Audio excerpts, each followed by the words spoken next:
Hello everyone and welcome to my fantasy journey, a channel dedicated to opinion-based fantasy book reviews. Today I'm going to be talking about one of those books that, that we might consider a little bit underground. I don't know if that's the correct term, but it's one of those vintage fantasy books that a lot of people don't know about. Of course, there are people who know about it, like always, but it's kind of like one of those rare finds. This book's actually pretty old. It's from 1976. So, it's kind of like a more of a vintage kind of book, and more like a rare find, but still, pretty fun and a pretty cool read.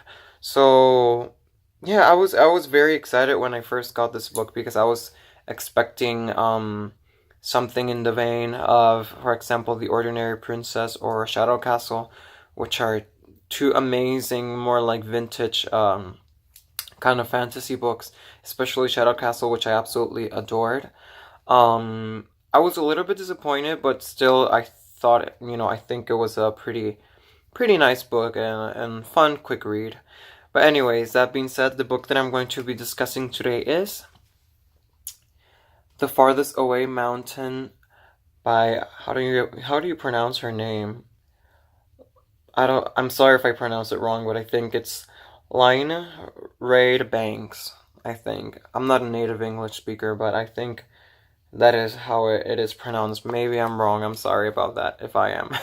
But anyways, The Farthest Away Mountain. So, yeah, so I'm going to start by saying a little bit of what this book is about. So, this book is pretty much about this girl who lives in this village.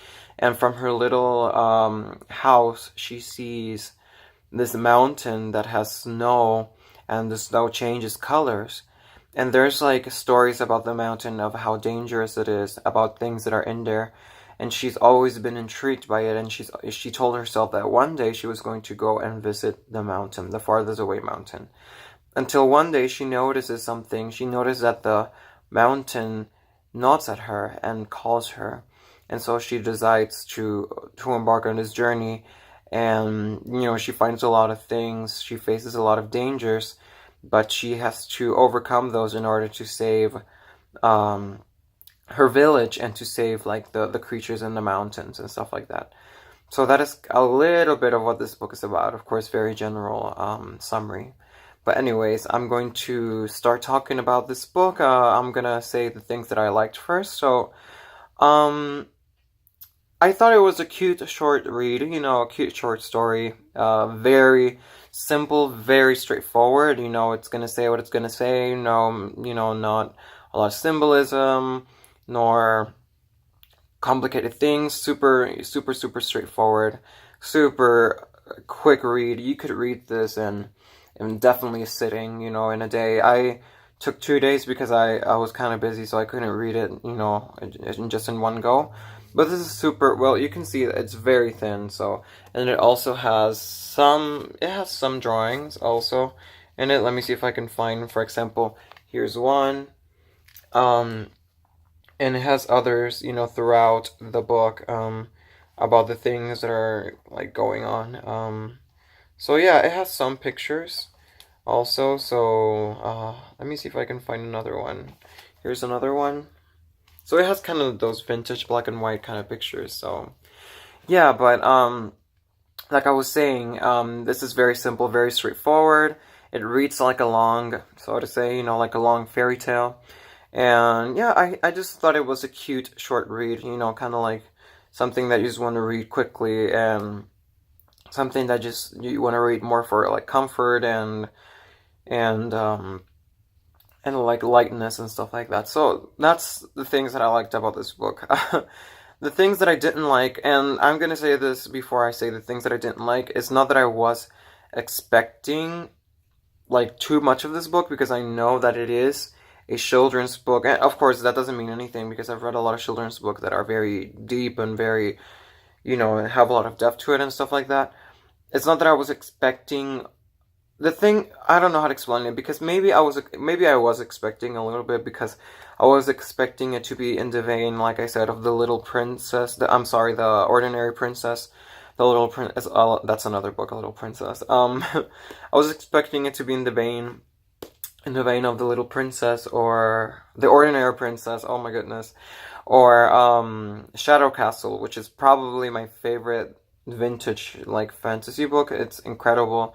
It's so rich and so detailed, and it pulls the strings of your imagination so much. Such a fun book. I absolutely loved that book, and I was, from what I read of what this book was about and the way it looked and stuff like that, I was expecting something like that. And while to a certain extent it was lacking a lot of what I loved about those two books, The Ordinary Princess and Shadow Castle. So, yeah, it was definitely lacking depth, and like I said, this is, it's a simple, very straightforward book, so it's okay, but, I feel like I was lacking a lot of depth. I don't know, it felt a little bit too superficial for me and just too straightforward, in some parts. Yeah, like I said, yeah, the simplicity and the straightforwardness is good if you want something quick to read and stuff like that, but sometimes for me it felt like it was just too simple and too straightforward. It wasn't as rich as I wanted it to be. It just, it was lacking that kind of depth that I was looking for. Another thing that I didn't like, of course, some characters felt a bit silly. And of course, this is like a fairy tale, and it's like a children's book, so I wasn't like expecting much of that. But yeah, some characters just felt kind of silly, like not much to them, and just like, oh, just like a silly character. And you're just like, But that's okay because this is a short, like fairy tale kind of children's book, so that's okay. Something else that I didn't like is that it wasn't very imaginative. It did have, of course, the origin, it had like the mountain and stuff like that, and it was a cute story. But yeah, like I said, something that I loved about, and I'm sorry that I keep comparing it to these books, but maybe that's because I was expecting something in that level. And I know that this is the book review for this, but I do like to mention in this case of the Ordinary Princess of Shadow Castle.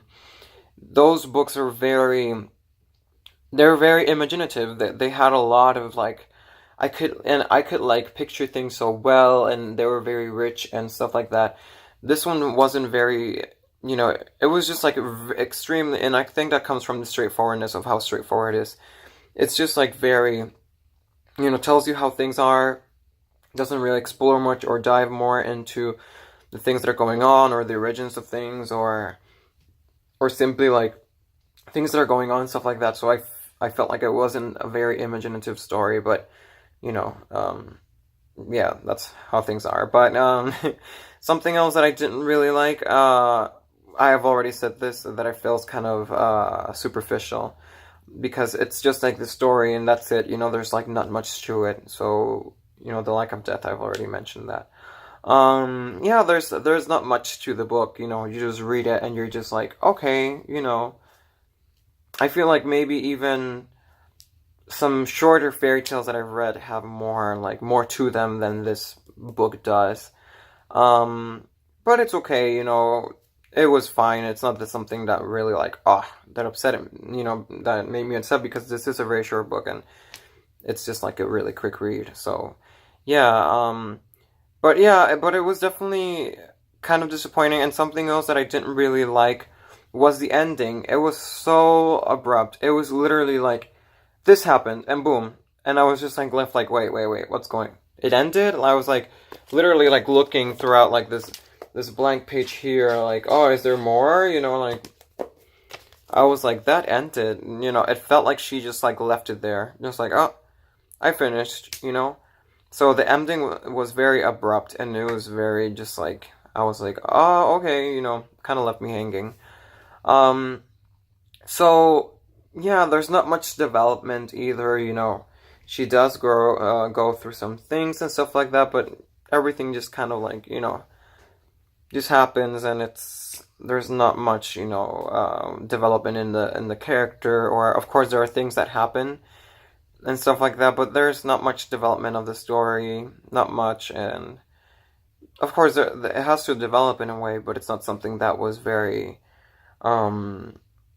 it felt just like kind of flat. But yeah, so it was kind of a disappointing book, because I was expecting something like those vintage books that I told you about. But yeah, I was expecting more. But I mean, I'm not super disappointed either, you know. And it's not like I didn't like it.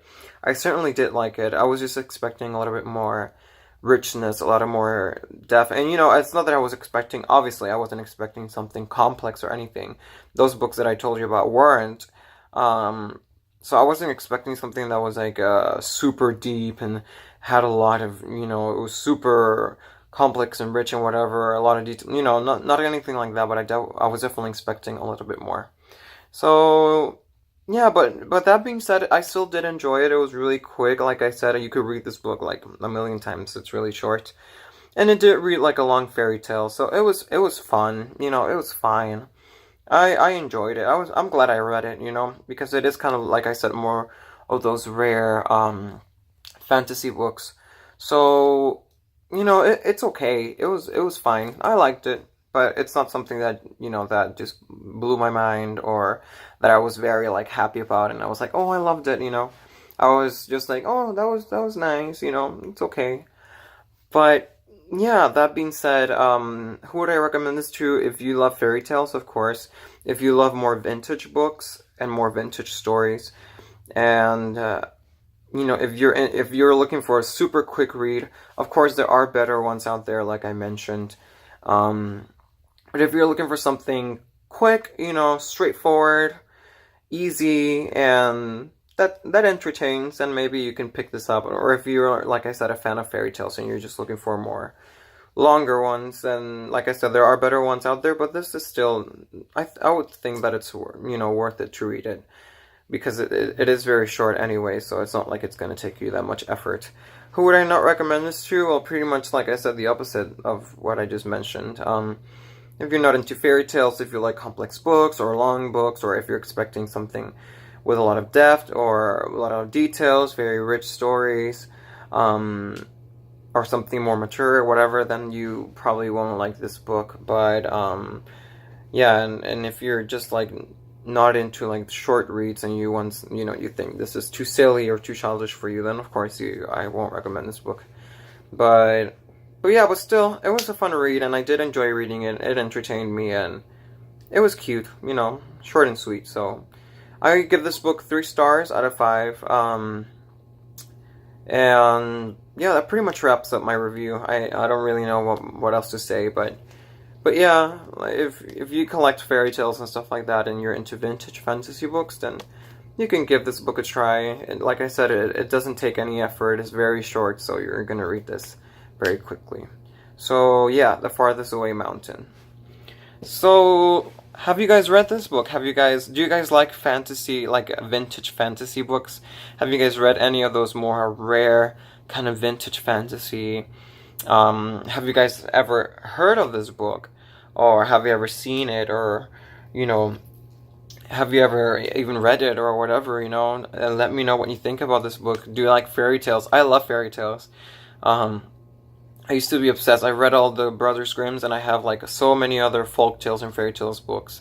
So I love them. How about you? Do you like fairy tales? Do you like fairy tale retellings also and stuff like that? Let me know in the comment section all those good things, and let's talk about fairy tales and all those awesome topics. So that being said, thank you guys so much for tuning in to my review. If you want to embark on this journey with me, you're more than welcome to subscribe.